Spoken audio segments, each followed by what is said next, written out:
সকাল সকাল আজকে নীলের উপোসের জন্য ঘরেই জোগাড় করেছি সব কিছু। তো কী কী জোগাড় করেছি তোমাদের কাছে দেখাই, চলো। আর আমি শিব ঠাকুরকে ঘরেই পুজো দেবো, তা পুজো দেওয়ার জন্য আমি সব কিছু রেডি করে নিয়েছি। এই দেখো, তোমাদেরকে ব্যাক ক্যামেরায় দেখাই। এখন আমি এক এক করে পুজো দেবো আর তোমরা দেখতে থাকো।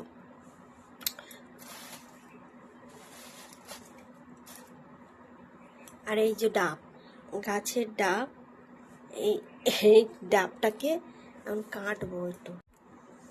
তো এই ডাবটার জল নিয়ে নি, ফুটো করেছি অল্প একটু।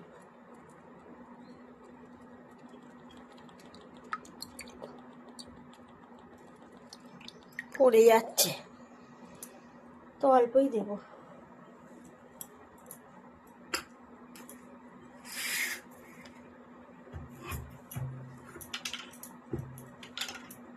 আর এখানে শিব ঠাকুরকে আমি ঘি মধু সব মাখিয়ে দিয়েছি। এবার একটু গঙ্গার জল আর ডাবের জল নিয়েছি, সেটাই শিবের মাথায় ঢালবো। ওম নমঃ শিবায়, ওম নমঃ শিবায়, ওম নমঃ শিবায়, ওম নমঃ শিবায়। হর হর মহাদেব। ওম পশুপতয়ে নমঃ, পশুপতয়ে নমঃ, নমঃ শিবায়, ওম নমঃ শিবায়, ওম নমঃ শিবায়।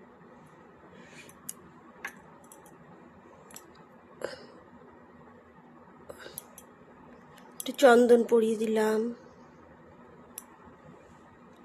মাথায় একটু তিল দিয়ে দিলাম। তোমরা যে যেরকমভাবে ভক্তিভাবে পুজো করো, আমি এরমভাবেই করি। এখন আমার কাছে এই সমস্তই আছে, তাই এই দিয়েই পুজো করছি। হর হর মহাদেব।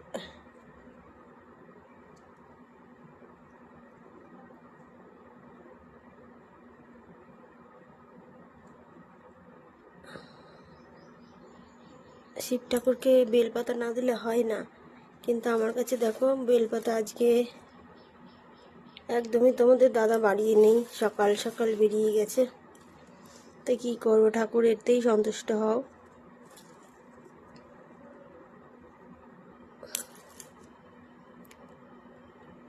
একটা গাছে সাদা জবা ফুল, একটা গাছে লাল জবা ফুল, আর এদিকে টগর ফুল, এই গাছেরই নীলকণ্ঠ ফুল সব দিয়ে দিলাম। আর এদিকে আমি 5টা ফল জোগাড় করে, 4টে হয়েছে, বেল নেই, তাই কী করবো, এইটাই দেবো এখন। এই ফলগুলো সব আমাদের গাছের, কলা, সবেদা, আর এই কাঁচা আম। আজকে নীলষষ্ঠী, আম দিতে হয় তাই দিলাম। আর লেবুটা অবশ্য কেনা, তো বেল পেলাম না ওখানে, তোমাদের দাদা থাকলে হয়তো আনতে পারতো। তো যাই হোক, নমস্কার। কীভাবে দেবো, আমার জায়গাও ছোট, ঠাকুর এইভাবেই গ্রহণ করো আর কি।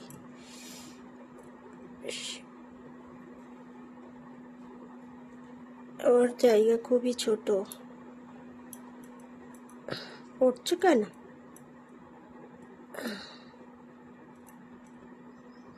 কেনে দিয়ে রাখি, কলাটাই কেনে দিয়ে রাখি। একটা আকন্দ ফুল দিয়ে দিই। এই হচ্ছে আমার পুজো।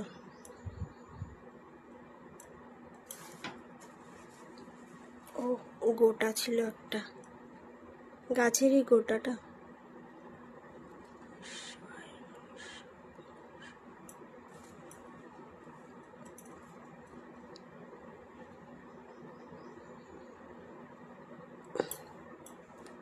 তোমরা কিভাবে পুজো দাও অবশ্যই কমেন্টে জানিও। আর আমার ভিডিওটা কেমন লাগলো।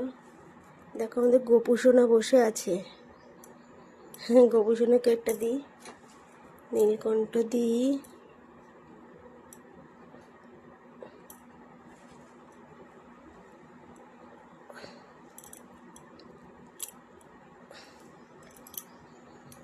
তো হয়ে গেল আমার তো ধূপ দীপটা জ্বালিয়ে দিয়ে এদিকে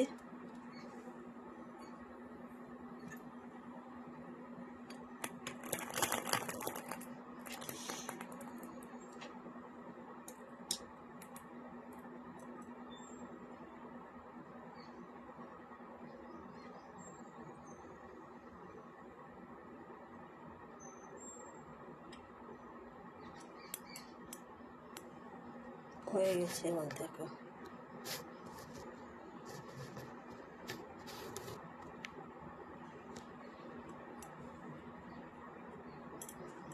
পুজো দেওয়া হয়ে গেল। ঠাকুরের ওপরে একটু জল দিয়ে দিই।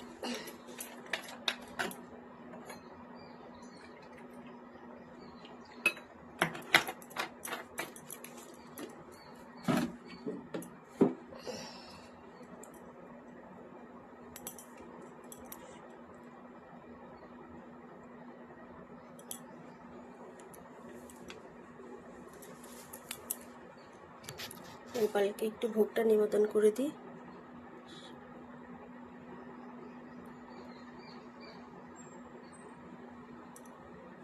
আর প্রদীপটা একটু বাড়িয়ে দিই বলতেটা।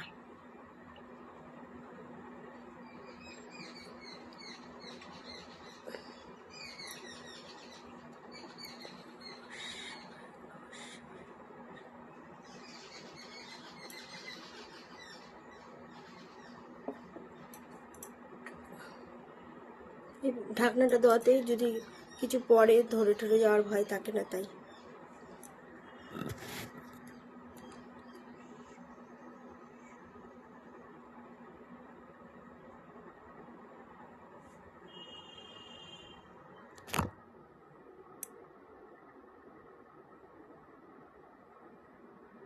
পুজো দেওয়া কমপ্লিট হয়ে গেল। দেখো আমার এই ভিডিওটা কেমন লাগলো অবশ্যই কিন্তু জানিও। আর নীল ষষ্ঠীর শুভেচ্ছা ও ভালোবাসা জানাই সবাইকে। সবাই ভালো থাকো, সুস্থ থাকো, যার যার সন্তান নিয়ে সবাই সুখে থাকো, শান্তিতে থাকো, এই কামনা করি ঠাকুরের কাছে। আজকে স্পেশালভাবে তোমাদের দেখাবো সাবু মাখা। সাবু ভিজিয়ে নিয়েছি, ঠিক আছে। জলটা একটু ফেলে দিই। মানে বাইরে একটা বসার জায়গা করেছে চৌকিতে। আর এদিকে নারকেল কুড়িয়ে নিয়েছি। আর দেখাচ্ছি, সরঞ্জাম দেখাচ্ছি। আর এদিকে তোমাদের দাদা এনে দিয়েছে দই, মিষ্টি দই, ঠিক আছে। তা দই দিয়ে হবে। তার সাথে আবার যেই মিষ্টিটা আমি ভালো খাই সেটাও এনে দিয়েছে, সন্দেশ। যে মিষ্টি, কি মিষ্টি এটা? আর তোমরা এই সন্দেশটা কি পছন্দ করো জানিও। চলো। আর এইদিকে আছে কলা পাকা, গাছ পাকা। এদিকে আছে চিনি। চলো মাখিয়ে নিই, ঠিক আছে। তো চলো, প্রথমে দেব কলা।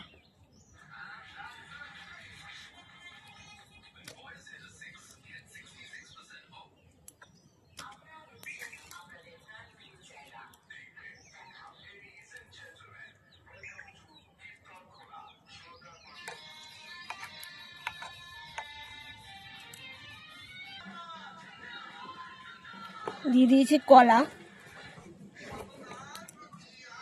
এবার দেবো নারকেল কোড়া। নারকেল কোড়া সবটা দেবো না, পরিমাণ মতো দিলাম আর কি। আর এখানে না পুজো দিয়েছিলাম, সেই প্রসাদটা দিয়ে দিই। মিষ্টি তো এমনি খাওয়া যাবে না, এই কলাটাও দিয়ে দিই। অল্প করে একটু চিনি দেবো। আর আমি সাবু মাখায় বেশি চিনি খেতে পারি না, মিষ্টি খেতে পারি না। আর দেবো দই।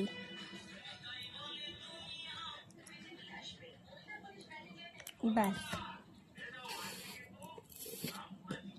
আর দেবো দুধ আনতে পারিনি, তোমাদের দাদা বাড়ি ছিল না, তাই দিয়ে দিলাম আমুল দুধ।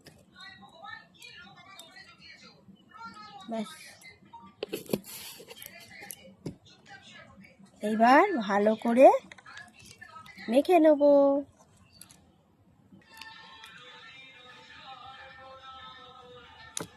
দেখো ভালো করে মেখে নিচ্ছি। আর মনে পড়লো সন্দেশটা দেওয়া হয়নি, একটা সন্দেশ আছে আর একটা মিষ্টি। সন্দেশ আর মিষ্টি একসাথে পাইল করে দিলাম। ব্যাস, যতটা চিনি দিয়েছি তার সাথে এই সন্দেশ আর মিষ্টিতে, কলাতে, তারপরে গুঁড়ো দুধে মিষ্টিটা মেকআপ হয়ে যাবে।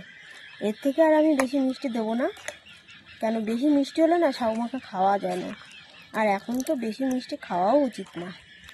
তো দেখো এরমভাবে চটকে মেখে নিচ্ছি, তোমরা কিন্তু খারাপ ভাবে না। কলাগুলো তো এরমভাবে না মাখলে মিশবে না, ঠিক আছে? তা তোমাদের কার কার লোভ লাগছে এরকম সাবু মাখা খাওয়ার জন্য? কমপ্লিট হয়ে গেছে, সাবু মাখা কমপ্লিট।